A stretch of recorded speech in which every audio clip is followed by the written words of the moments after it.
This is the Horse Radio Network. This is episode 221 of the Dressage Radio Show on the Horse Radio Network.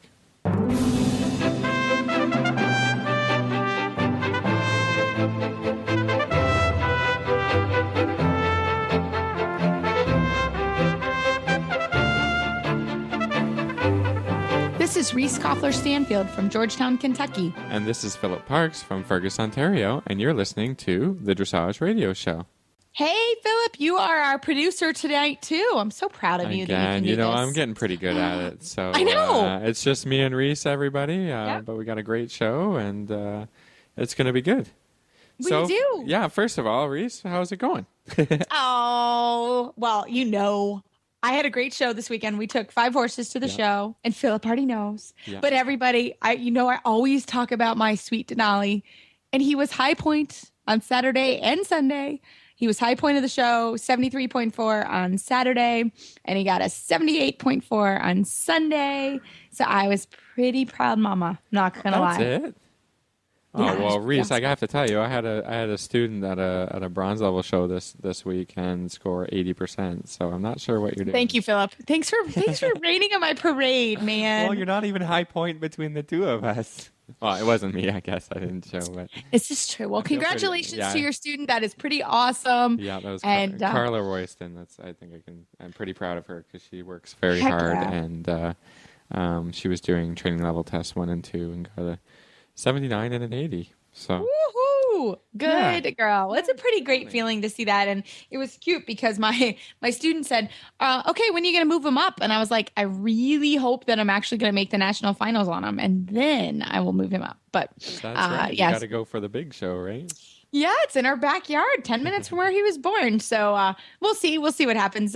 We've got another show in a couple weeks, and then we go to the regional finals. So he's 4 years old. It's, if he's just, I'm really proud. We've been very systematic about, showing. And as you guys know, it's been from calling to our friends in the warm-up ring. He did that at his first show for the whole test. It's awesome. So it's been a long season with him, and I've enjoyed it. He's a good boy, and he's fun. But it was really fun this weekend. And Winnie did her 3rd and 4th St. George, and she got a 66.7 and a 65 point something. So she's also doing a good St. George. So it's nice, as we all know, we all work hard, and trainers work hard too, and we have goals on our horses, and that was pretty exciting. And then my other mare qualified for regionals, and she was awesome as well. She got a 69% training level, actually first level test 3. So we had a great weekend. So it was a lot of fun. Yeah, it was a lot of fun. So yeah. and Philip, how about you? You had almost an 80%. That's pretty awesome. Your student this weekend. Yeah, some other students, Awesome. just achieving their own goals and, lots of scores, and it's just been super busy. I wasn't kidding when I said we have a show every single weekend. So, just getting over that one, and then riding horses, preparing a couple of different horses to go this next weekend to another show. So I will be debuting a horse at his first Pre-St. George. So Yay! Cross our fingers for that. It's pretty awesome to wear that tailcoat. I have to say, Yeah, every time I it's a change. put that Yeah, baby we're on. always going for that, right? To be able Yeah, to pretty to awesome. bump him up, and he's doing a pretty good job. He's still kind of green at the level, so we just want to get him out before the end of the season, just kind of see how he does, and Sure. and kinda then have to next just year, do it. then next year will be our real year at that level, and maybe even do a couple of CDIs. Something like that. So, like you said, lots of goals to work towards, and crossing our fingers for good weather and just success of the ring. And it's been busy, but it's been fun. So, Yeah, that's really stressful, because our season, our horses have been going since Florida. My guys, Denali did his first show in Florida. So, but we can space them out, which is quite nice. My horses actually haven't gone to a show since June. So I think we were all ready, and then we had this one, and then we have our local championship show, and then we have the regional championship show, and hopefully all my horses make it to the national, but we'll see. We'll just see how that goes. And so we're actually kind of just gearing back up again. We have 2 more shows to go to, and then Cassie goes to the national finals, the Festival of Champions here. So yeah, it's going to be a busy couple weeks, so should be fun though. Go. Yeah, well, I mean, for us, it's just, this is kind of we're going, and then it's going to be nothing, right? So I kind of like this time of year because we're busy, and then you get into September and the weather starts to change. So I just kind of think, okay, I want to be summer forever. I want to be August forever. So I'm not going to complain about how busy we are. It's just going to be good. So, good. Philip, what's in the news? Well, there was some news about the Florida-California circuits. Florida has 7 CDIs in Palm Beach, including 4 World Cup events, a CDI 4-star, a 5-star, and a CDIO Nations Cup. And then there will be 3 major competitions in California. So 6 of the 7 Florida CDIs are at the Global Dressage Festival's multi-million-dollar stadium. That is part of the Palm Beach International Equestrian Center complex. You've been there. I've seen it. So that's a big complex they spend a lot of money on, and now almost all the shows will be there. The Florida circuit is going to offer at least $275,000 in prize money, and dovetails with the Winter Equestrian Festival of 12 weeks of jumper and hunter competitions. Lots of horses, lots of riders in Florida, and now maybe a little bit of money for dressage, so that would be good. The CDI 5-star has been scheduled as the same week as the jumping CSI 5-star as the grand finale of both the GDF and WEF or WEF the last week in March. So that's really exciting because that makes the CDIO, and that's I think that's the first one out of Europe, right? To have Is it? Oh, I don't know, but I would encourage everyone. This is the time of year where, if you haven't been to Wellington, it's certainly a place to go, and it's really a happening, and it's really something to fun. see. Yeah, it's really fun, jumping, and that weekend, dressage, polo, and the weather's usually nice and beautiful while it's gross up north.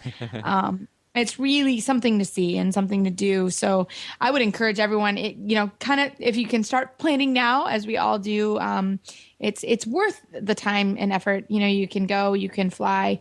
You can really fly to West Palm, Fort Lauderdale, or Miami. Miami's a little bit further away, but you can fly for sure to West Palm or Fort Lauderdale. Fort Lauderdale is about an hour. And you can get some decent flights, and it's worth going, and it's fun. You just take it all in, right? So there's, as usual, lots of competitions. The only bad news is the World Dressage Masters Palm Beach has been dropped. That's been going on the last 5 years, and it was a big show, had some big money, and a lot of European riders that came over for it. So that's a bit of a shame, I guess, for this. That is a shame. It was really a fun event. So hopefully, these other CDIs will kind of take the place. But the Masters was a really fun event, and that is a kind of a bummer that got moved. Well, I guess it's just a case of kind of all these shows going on. I mean, you have to pick and choose which ones you're going to host, and you got to host the most popular ones. And I'm sure there's some politics that we don't understand that's in there with that. I'm sure. So. Yeah. For sure. What can you do? But it looks like, lots of prize money, lots of great shows, and will be exciting. So maybe I'll see you down there, Reese. We're going to go. Yeah, absolutely. We'll have a party. Anybody wants to join us, that would be great.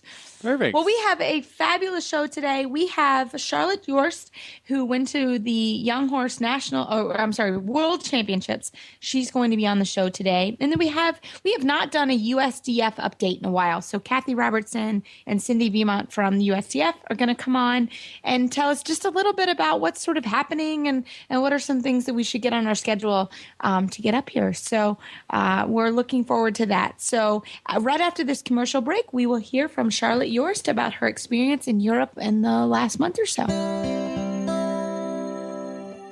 This Nutrition Minute is brought to you by Kentucky Performance Products, the company that simplifies your search for research-proven nutritional supplements at kppusa.com.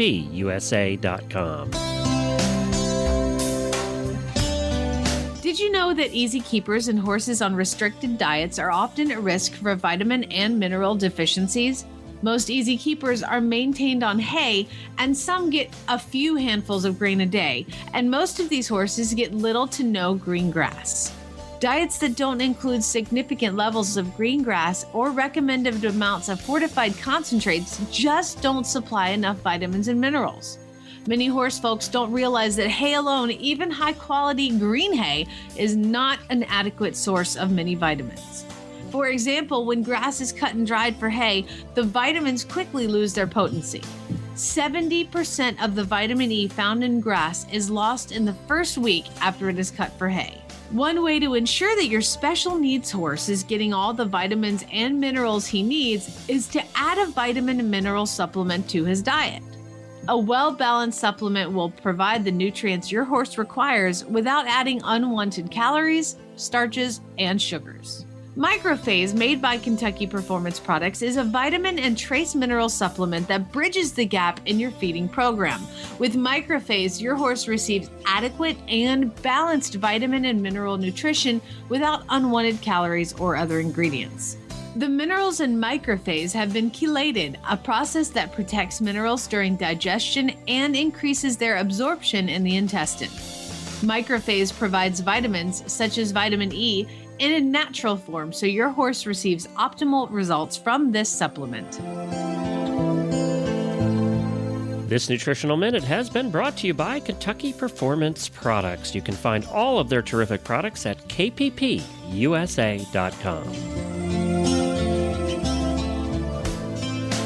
Well, it is truly my pleasure to have Charlotte Jorst, who was our U.S. Young Horse representative at the Young Horse World Championships a few weeks ago here on the show. Charlotte, welcome to the show. Well, thank you so much. I'm so excited to be here. Well, we are as well. Charlotte, can you start to tell us a little bit about how you got into dressage and sort of how you got to this point in your career, which is amazing? Oh, well, I've always worked really hard. And then last year, my husband and I, we had a company that we had built together and we sold it. And then I just decided to pursue a dream. I've always had a dream of getting to the Olympics.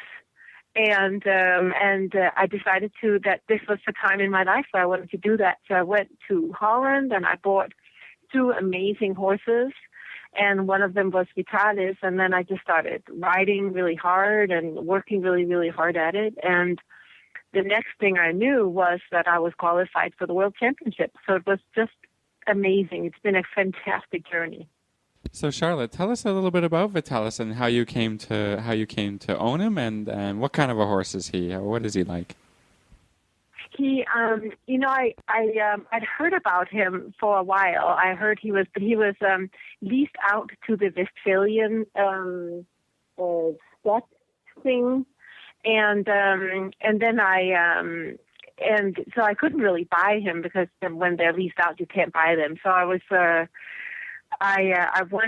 in Denmark, and then we were going to go to Africa, and on the way to Africa, we were stopping in Amsterdam. So I actually went and tried him on that stopover in Amsterdam, and I just loved him. He's just very, very kind and sweet, and just always willing and wonderful. And I couldn't believe that I could even come in contention for a horse like that. It was really fun too because he was standing at Giles and Hans-Peter Münderhausen's place. And when I came, I didn't have any riding clothes on because I was going to go to Africa, so I couldn't carry all that to Africa with me. So I rode in my regular shoes and jeans, and they thought I was some kind of complete freak. So it was really there was fun. a few laughs about that, I guess. Yeah, you know. Yeah. They thought I was crazy. They're like, "Are you going to go change?" And I'm like, "No, I like riding in my regular clothes." That's funny. I like it. And they just looked at me, and they had just returned from the Olympics. They were literally coming out of the trailer from the Olympics, and everything was like gold covered at the top barn, and there I was in my jeans and my regular shoes. It was pretty funny. Awesome. I like it. So, Charlotte, tell us about your other horse that you have. Then by the same trip, I bought a black Pharaoh horse that's called Adventure, and he's after Special D. And he's also just so much fun. He has the longest eyelashes in the world. And he's just a sweetheart. And I'm actually doing the Prix St. George Championship on him this weekend in Chicago as well, alongside Vitalis. So he's just been phenomenal horse. He was a little bit nervous when I first got him, But he's just such a mental match for me. So even if he's a little hot, we just work out super well together. So it's been so much fun with him. It's just been the best. It's been the best adventure ever. Sounds wonderful. Now, tell us a little bit about, from the point that Vitalis got into America and qualifying for, did you have that goal of going to the World Young Horse Championships in mind when you imported him? I didn't. It wasn't that specific when I first imported him, and I just really, I've always been an adult amateur rider. My main thing has always been to sit in an office. So for me, it was, if I could even make it to Chicago this year, I would have been so happy. So the Verdun goal was kind of out there, really far.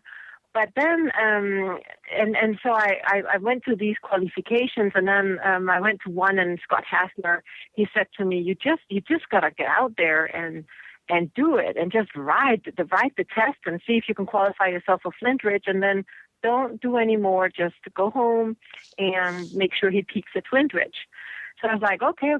So I wrote a qualification. It was earlier in Burbank, and I qualified for Flint Ridge, and then I did exactly what he told me. I just trained, and then, but it's kind of hard to do because you don't really know what you have, especially because I never have done it before. So it was a little bit intimidating to do it that way because I've only been in the ring a very few times with him. But it just kind of worked out for me that way. And then when I did the qualification in Flint Ridge, obviously he was very good at that point. Then he was just, really going well. Absolutely. So what happened, sort of, Charlotte, for all of us between Flint Ridge and going to the World Young Horse Championships? Then I just went back home and trained, and it's been the hottest summer ever in Reno. So it was like 100 degrees every day. So I was like, oh my God. And then, but I kind of just worked it. And then I called Stefan Peters, and I went down for a few days and trained with him for 3 days right before I left. And then Vitalis flew out of Stefan Peters' barn. And I left Adventure there with Stefan. He was kind enough to help me. And then we went over there and started working, and while Adventure was working with Stefan. And then we just flew home together, and I met Adventure here in Chicago. So it's been a whirlwind. Yeah, it's been just traveling all around. Now, how much earlier than the show where did you fly to? Germany? And then I flew into Amsterdam, and we came about 10 days prior, and we had actually lucked out. There was just all these people that have been helping me. It's been so much fun. And this guy found a barn right across the street from the actual showgrounds that we were stapling at. So I was right across the showgrounds the whole time, and I could actually ride on the showgrounds for the entire 10 days before the show. That's a huge advantage. That's huge. It was a huge advantage, and it was so great. And I rented a bike, so I was biking back and forth from my. So I felt so at home because I'm from Denmark, so that's what I always did as a kid. So I felt so at home and so comfortable. It was wonderful. Wow, that really is quite a whirlwind. So tell us all about the horse show. We hear such wonderful things about the show. Tell us what it was like to be there and be a part of the show. It was so much fun, and what I enjoyed the most was all the other nations. That was just, everybody was so supportive of each other, and the Dutch people were so supportive of Vitalis because he came from there, and then I had all the German people rooting for me too because he had been breeding in Westphalia in Germany. So it was a great group of supportive people and people that were just riding really well and wonderful, beautiful horses. And it was just really, really, really fun to see and be a part of. And everybody was just so friendly and nice and fun. It was just great. And then there was a whole group of Danes too. And, I am from Denmark, so I had dinner with them one night. So I kind of breached all the nations. It was really great. So Charlotte, tell us about that ring. From there. Yeah, no, that the ring. Oh God. It was intimidating. The young horse ring, eh? Yeah, And especially in the yeah, finals, I guess. there Huh? were so many people. There were so many people there. It was crazy, but it was actually okay. I just kind of in the beginning I couldn't figure out anything in terms of because all the letters looked different and the way the rings were set up were kind of opposite for me in some way. I don't know why. It just felt all backwards. So it took me forever to learn the test, in that way. It was just weird because it was so different for me. But then I actually worked it out, and then I had a really good first ride and a little bit less a good second ride. So I was very happy, and I think we put the United States on the map a little bit. I think we can do well as a nation. I think we definitely have a point of difference to offer. Well, I think there's great. some wonderful, there's some wonderful training that goes on in North America as well. It's just, I think there's just not as many horses to be available to the trainers that they get a hold of and can go, because there's lots of good horses that have gone from the U.S. to the World Young Horse Championships. It's just maybe not every year they send really superstars. So I think that's a little bit the trouble, the volume of horses. Was there anything about the show that you weren't expecting that kind of came up and surprised you? Not really. You were well prepared. No, I thought it was just fun to see how I think I learned a ton just watching the other people ride and how they ride, and where you as a rider and a person can make a difference. But other there wasn't really anything other than just the friendliness and the camaraderie. I didn't expect quite as much, and also the joy of horses. A lot of times you go to shows and people are they look like they're kind of suffering and they don't really enjoy. And I still felt that people were enjoying themselves and enjoying all these beautiful young horses here. It was fun. There was lots of beer involved and, the German sausages. And so people just had a good time. And the whole show was set up around just having a good time. There was food everywhere. And I think we could definitely learn a little bit from that, not taking things so seriously. Oh, that's so good to hear. It looks like a blast. It's certainly, Philip and I have talked about it, that it's sort of on our bucket list to go. It looks just like an amazing event. So Charlotte, tell us a little bit about what's happening with being in Chicago. What's the plan for this week?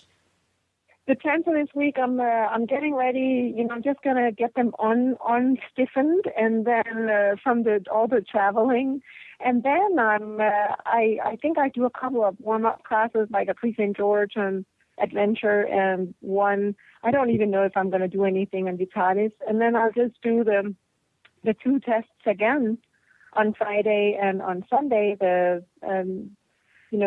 The preliminary and the finale test, and then on Sunday I have the finale on the final test on adventure in the Prix St. George. So that will be so much fun too. I'm so excited. I went to this lamplight facility, and it is beautiful. So it's been really fun to ride around there. I came really, really late from Germany on Saturday night, and I rode them both in the dark. And they were so excited to be out and be there, and they were. It was completely pitch dark, and I just took them out and rode them for 15 minutes. They were so excited to be there and that I was coming. They always get so excited when they see me. So it's just fun. Oh, that's a nice feeling. That's really fun. Yeah. Oh, I love it. Now, I have a question about Vitalis. Are you offering him to breeders? Is he still breeding, or is that not something that you're interested in doing? I'd love to do it, and I obviously get so many requests, especially from all these breeders in Holland now, because all his foals are so fantastic. They're just coming out, and they are the sweetest thing in the world and so beautiful. But it's very hard to combine with training so hard. So because he doesn't really eat and he gets a little nervous, you'd think it would be different, but it isn't. Yeah.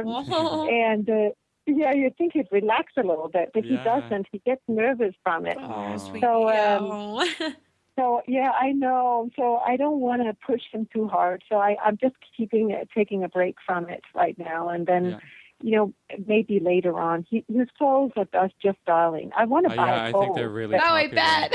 Yeah. Aw. Well, Charlotte. Yeah, we went to a foal auction when I was Oh. in Germany, and there was like 25 foals of Vitalis. Really? Oh, And did you there was not? also Did you buy one? I wanted to buy all 25, Buy but I all don't of think them, my yeah. husband would have loved them. I have that problem too. My husband, he doesn't understand all the horses. I think we all go through that as well. I think if my husband thought I was going to buy 25 foals, he would be like, "Are you kidding me?" He'd have a heart attack. His head I'm would explode. surprised you didn't buy one. I would have at least bought one. Yeah. But I wanted it so badly. And then I went and took a picture of a little foal of Vitalis. And this older guy came by and he said, "Did you buy that one?" I said, "No, but I own the dad." And he looked at me and he said, "Oh my gosh, I have 7 foals after Vitalis. I just love that horse." So it was just stuff like that came up all the time. It was really fun. That's really special. Yeah, that's nice. oh. It really was. It was a very special trip. Well, Charlotte, we wish you all the best in Chicago, and we hope to have you back on as the winner in a couple weeks. But we hope you have a wonderful, wonderful trip. And please stay in touch with us here at the Dressage Radio Show. We would love to have you on again.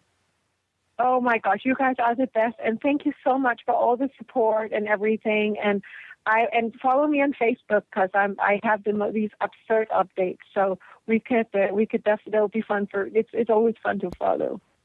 Super. right. Thank you. Okay, guys, thank you so much. Well, wow, Philip, I just enjoyed that interview with Charlotte. She is so cute, That and was we really wish fun. her, Yeah. we wish her all the best. And I just think she has the best attitude about her wonderful horses and the opportunities that they've given her. So we wish her all the best and all the competitors this week at the Young Horse Finals. And of course, we will be on top of talking with some people who were there. So looking forward to that. And after this commercial break, we will talk with Cindy Vimont and Kathy Robertson from USDF and hear about what's going on at USDF that's new this coming fall.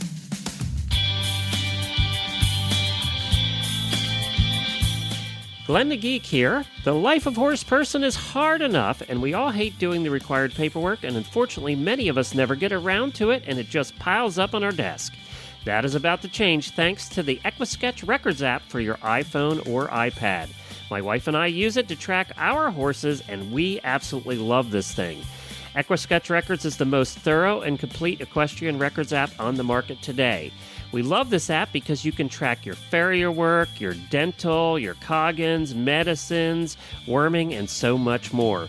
And you can get reminders on your device when all of these things are due. You'll never forget a worming or shots or farrier visit again.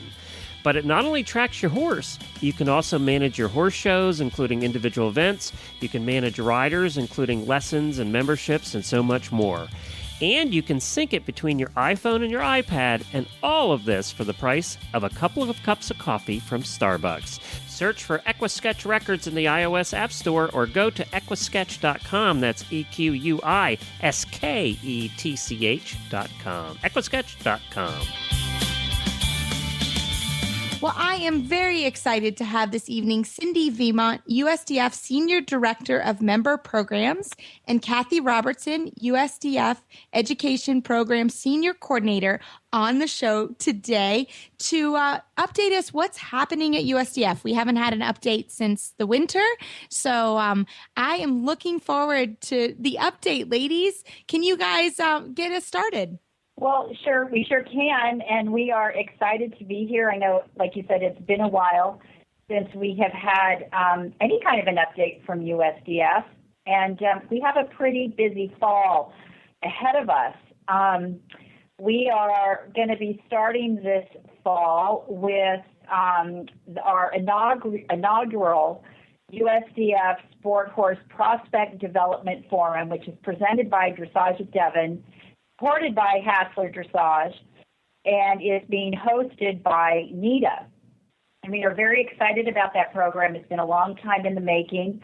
Our presenters for that forum are Scott Hassler and Ingo Pape, and we're going to be doing that at Apple Knoll Farm in Millis, Massachusetts. I know Reese and Philip, you both attended Scott's Young Horse Trainer Symposium, correct? Yeah, Yes. that's where we met. That's Exactly. And we've seen Ingo and Scott several times. Ingo is now, he comes almost every year for what, Philip, the last 5 or 6 years? Yeah, or maybe. I think Yeah, this year will be our 9th one. So yeah, they are amazing group and they're amazing partnership. And they've done, like Philip said, they've done 9 symposiums or something together with our group. So this is, I think, the first USDF group, and they are super together. So, Kathy, how do we find more information out, or if people want to ride, or how does that work? Well, the participants for the forum have already been selected, but if people want to audit, pre-registration closes on August 30th, and they can go to our website to get the pre-registration information.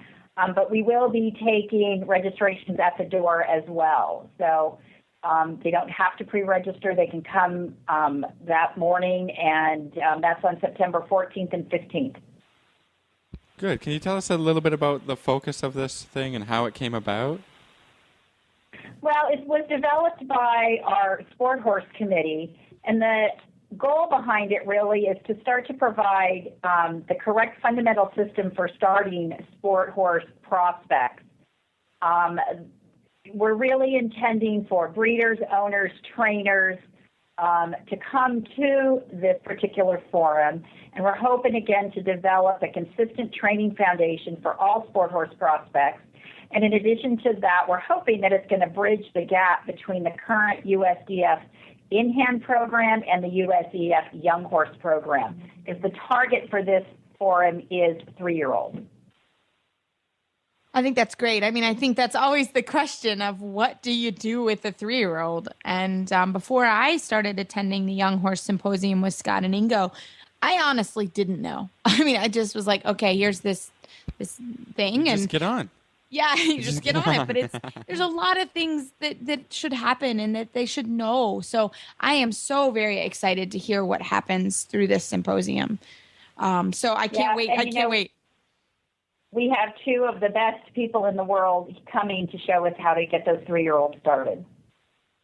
Agreed. Absolutely. They by far, and they really have helped me personally a lot with how and how to have a system. I never had a system before I started going 9 years ago to deal with 3-year-olds. And how do you find out if your horse is sort of ready to go or not ready to go, or what should they be doing? So I'm really looking forward. So Cindy, what are some other things that are happening at USDF these days?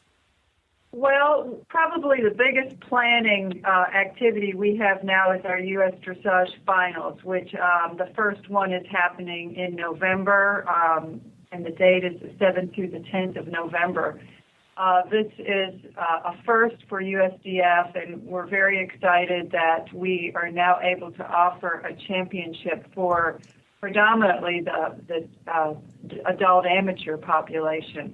And this is just going to give a great opportunity for adult amateurs to come head-to-head for one great national championship. Now, it's not being called a national championship because USEF already has what's considered the Dressage National Championships, which is called their Festival of Champions. So this event is actually called the U.S. Dressage Finals. It is in conjunction with USDF that we're putting this on, but USDF is actually the organizer for the event. So this is a new territory for USDF, both from our volunteer side and our staff side as well. So there's an awful lot of planning going on for this event right now.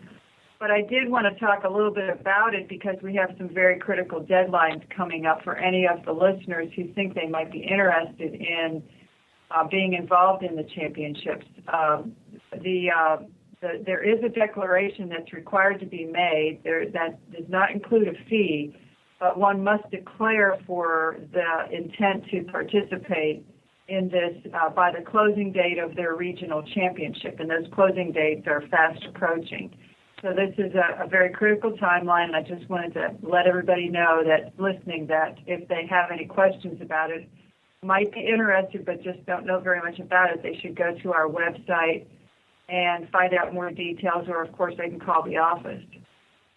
And it's very easy to declare. I that was one of the things I wanted to make clear, because I didn't really understand that. And one of my students sent me the link and said, hey, by the way, you need to declare. It's very simple to do, but it took, I don't know. I declared all 3 of my horses that I'm riding at the regional finals, because there is a professional an open component as well to the nationals. Yes.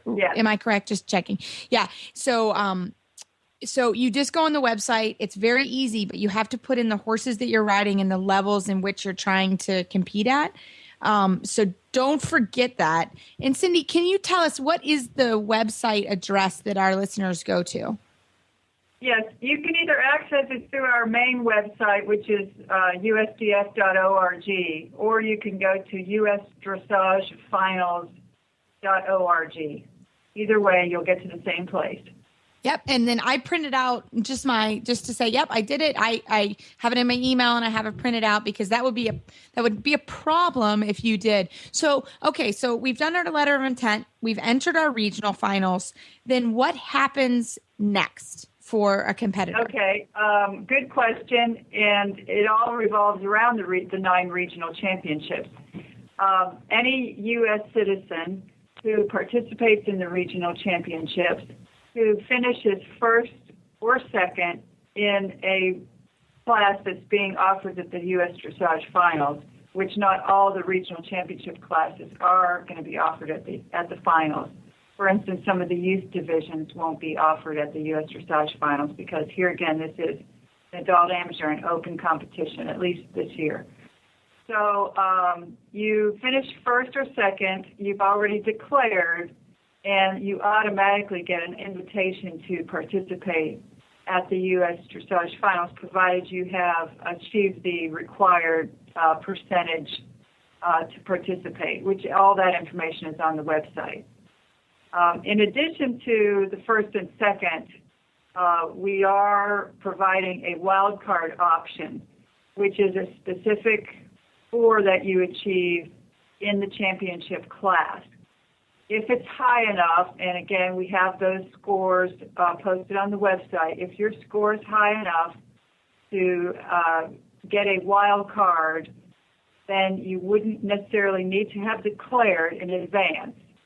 So it's for that person who performs very well at the regional championships, maybe wasn't planning on going to the U.S. Dressage Finals, but after a good show at the regionals, but maybe not first or second, but you get a good score, then you would be able to attend the U.S. Dressage Finals. So anyone that achieves a good score in the championship classes could get a wild card invitation without necessarily having to declare in advance. So this is kind of an option for instance, there's oftentimes regions, very strong regions where the scores are very high and very close, and first and second is right up there, but maybe, there's lots of people in the class placed all the way down who have really excellent scores. So this gives an opportunity for high-scoring horse rider combinations to also attend the U.S. Dressage Finals. Well, I have my fingers crossed that I get to attend with my guys. So fingers crossed. That would be great, because it's in your backyard. So I know. That would be super great. It's so very close to our house. We could almost ride there. They'd be pretty tired, but they could make it. So is there anything once you sort of get in that 1 and 2 range that you have to do at the horse show? Well, yes, and thanks for asking that. The next critical move for those first and second place horses up through fifth place horse is they would have to nominate, and that requires a fee, and the nomination fee is equivalent to your class entry fee. If you attend the finals, that fee that you pay goes actually towards your entry fees. So, for instance, if you're first in training level class, and you have already declared, and you go online after your class, you nominate, you pay $100, which is actually the class fee, And then if all goes well and all your memberships are in place and your score is a good score, then your fee that you pay for your nomination goes towards your entry fee. So there's really not, if you're going to the finals, the nomination fee is kind of an early pre-entry fee, if you will. Now, if first and second decide for some reason that they can't attend or are unable to attend or just simply don't want to, then the system goes down through fifth place. And again, third place has the next option to go, fourth place has the next option to go, and fifth place on down the line. Now, all those folks, first through fifth, must have paid their nomination fee within the 48 hours of the close of the championship in order to still be in the running to attend the U.S. Dressage Finals. Okay, now, that probably sounds super complicated, so if there's a way I can clarify any of it, Reese, you could probably ask some questions that might help the listeners. Absolutely. So okay, let's say, our Region 2 finals, it's in Chicago. We're going, it's the weekend of the 20th of September. So you need to have, the closing date is, now all the closing dates for the regions are different, but this is for our region. You have to do you have to go on the website, the U.S. Dressage Finals website, and do your letter of intent. Then you get to the finals and you place within the top 5. You need to go on the website. So let's say the show ends on Sunday. It sounds like you have till Tuesday night to go onto the website and make sure you pay your nomination fee. Is that? That's correct. Okay, good. Well, I'm glad I understood. Easy. Now I can do it. Yeah, I was confused too. So that's why we had you on the show, because it was really confusing. I have to be honest, for all my competitors, I hope you're not listening because I want to make sure I go. But it is a very confusing kind of time. It's confusing, especially it's the first time that we've all gone through it. So you need to do your letter of intent now. Then you go to the finals and hopefully everybody gets in the top 5. And once you're in the top 5, then you go on the website, which I'm sure there will be a poster and information once you get to the show. But before the show ends on Sunday, you need to have it done on Tuesday evening. You need to have your money in so that you can make it to the final cut. Just do it on Monday. Yeah, do it on Monday when you get home or whatever you need. So that's sort of where we are. But if you have any questions, everybody at USDF is super easy to work with, and I'm sure that they would love to answer your question. But make sure you do that letter of intent. I think that's what's going to get people is they're going to forget that right now. But do it when you enter your regionals. Just do it as you're sitting in the office. I've got to do that this evening myself, is sit and do all the paperwork. Make sure you get all that done. So, no, but Cindy, I'm really glad you clarified that for all of us, because it is the first time and it's a little bit on the confusing side. Right. So some people may wonder if you're fifth and you paid your nomination fee, but let's say first and second decide they're going, you would get a refund. Okay, if you good. Pay. If you're further on down in the placings and the others in front of you decide to go, you will be refunded your nomination fee. Super. Great. That's a good one too. Excellent. Well, Kathy, can you tell us some other things that are going on at USDF? I know it's a really busy fall and winter season as well. It's a very busy time. We are going to be kicking off our Junior Young Rider Clinic series this fall. We have clinics in September, October, and November. And our clinicians for those are going to be George Williams and Jeremy Steinberg. And again, you can go to the website and get the dates and the locations and what clinician is where for those clinics. And those clinics, as a rider, they're open to the youth who are 14 to 21, but they are open to auditors of any age. So we really encourage, people to come and watch and learn from some of these clinicians that are out there doing these clinics. We also have our adult clinic series going on with Hilda Gurney. We've got 2 clinics in the fall, both in October and November, and those are going to be going on in 2014 as well. Again, you can go to the website and get that information on those dates and locations. And, of course, we've got our trainers conference with Stephen Peters and Scott Hassler in January in Florida, kind of our big event. But the other big educational thing that's coming up is our Adequan USDF annual convention that's going to be in December. We've got quite a lineup of educational speakers that include Dr. Duncan Peters, who was here at Haggard's Equine Hospital for quite some time, and now he's gone on to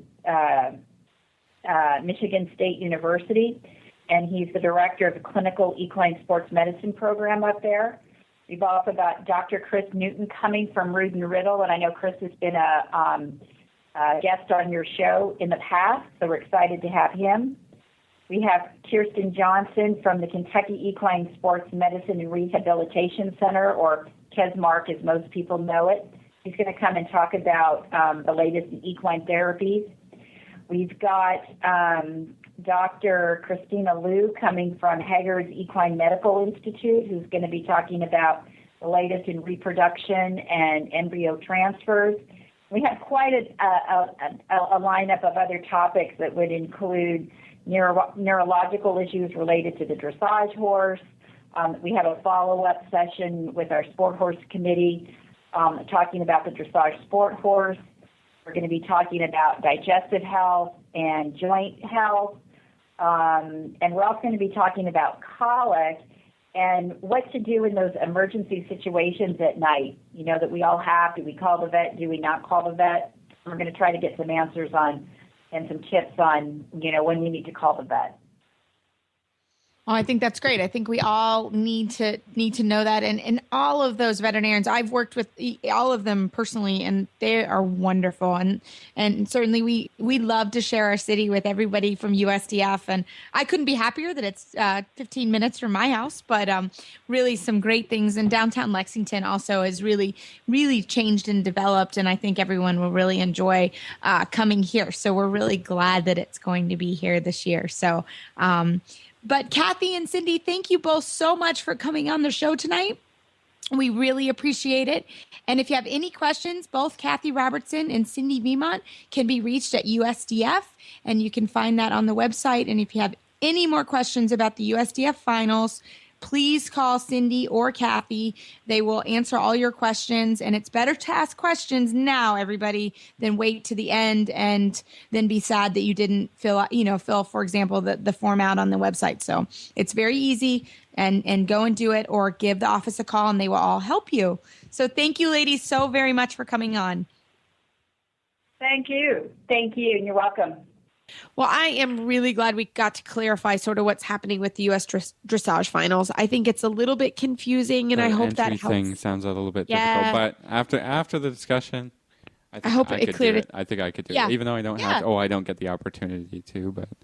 I know, right? Yeah, you don't get the opportunity. Good luck to all you guys. Yeah, your regionals as they come up. Yeah, perfect. Exactly. And we look forward to it. And the good part is I get to go no matter what, because it's here in Lexington. But I hope to another be party running. for Reese. She another gets to get together with her friends. And I love it. Have a good time. People, I'll everybody can come and see us here at the farm. We would love that. So that during that week. So absolutely. But Philip, we have a great shout out from Vera. We love Vera. She's wonderful. But she did some research for us, didn't she? Well, we were last week, if everybody remembers, we were talking about the whipper in and all of that. So it seems like I'm pretty off as far as that goes, because the whipper in is a person who assists the huntsman in handling a pack of hounds in fox hunting. So it is an equine term, but I guess I use it wrong.